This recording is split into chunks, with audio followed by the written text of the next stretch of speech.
Day 33, we are way into this. We are maybe some of us getting used to it and others getting sick of it. I am, at least, as I said in my last video, trying to get enough back into my writing routine to actually get some stuff done. And I said I would post a couple of videos about what I was writing and what I was thinking about writing. So this is the first of those. I have been doing a lot of research lately and some writing about a woman who you may not know anything about.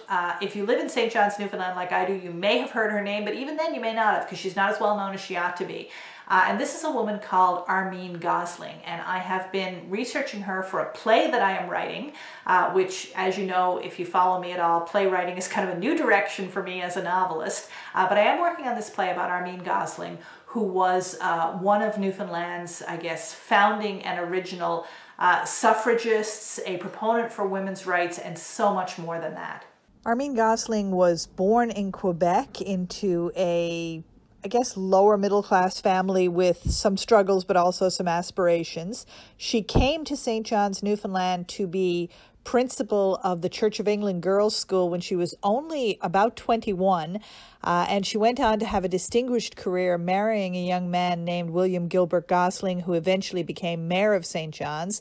Armine was active in many aspects of public life, not just suffrage work, but all kinds of charity work. She was concerned about the plight of the poor, about orphans, about cruelty to animals.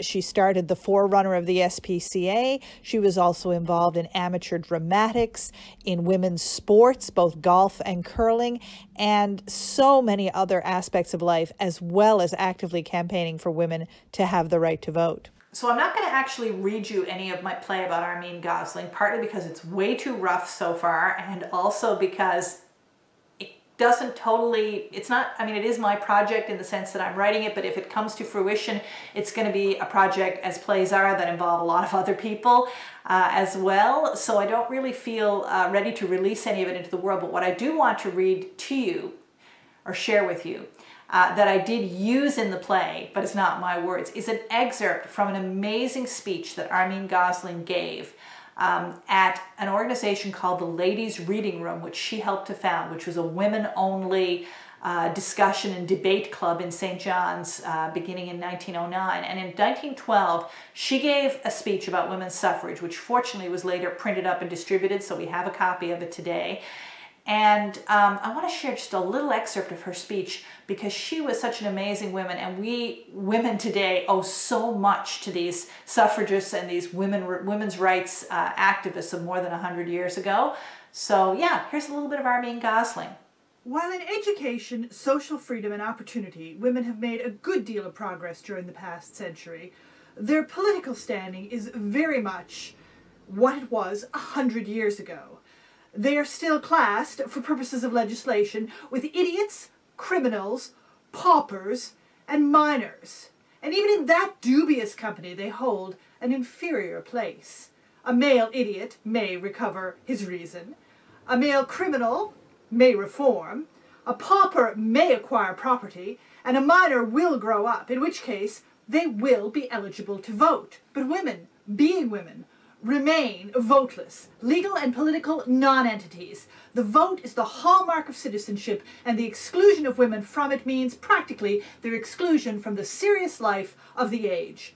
Women have suffered from every Reformation and every reform bill, from that of Henry VIII down to the reform bills of the 19th century. The privileges of women were narrowed down while those of men were expanded. The Great Reform Bill of 1832, by the use of the word male before persons for the first time in English history, definitely excluded women. In the case of Britain's 1884 Reform Bill, 104 men who had pledged support for women's suffrage voted against the amendment allowing women to vote and assured its defeat.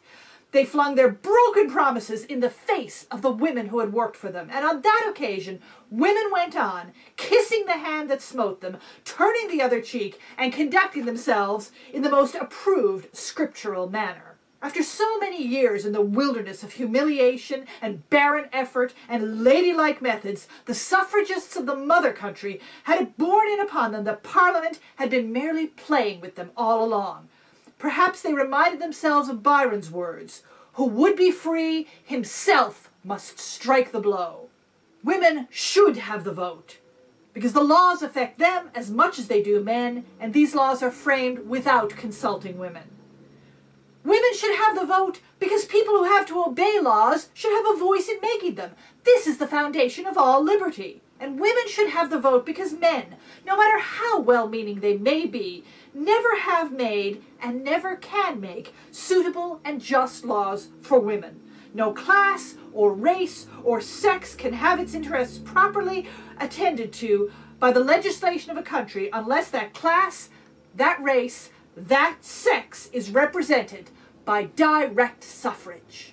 Well, if all goes according to plan with this project I'm working on, someday you will get to see that amazing speech of Armine Gosling's recreated by a real actress on a real stage.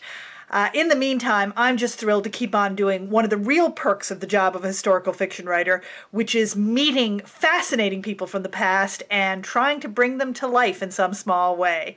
So that's what I've been doing. I hope whatever you're doing is going well, and we'll check in again in a few days. Until then, stay safe.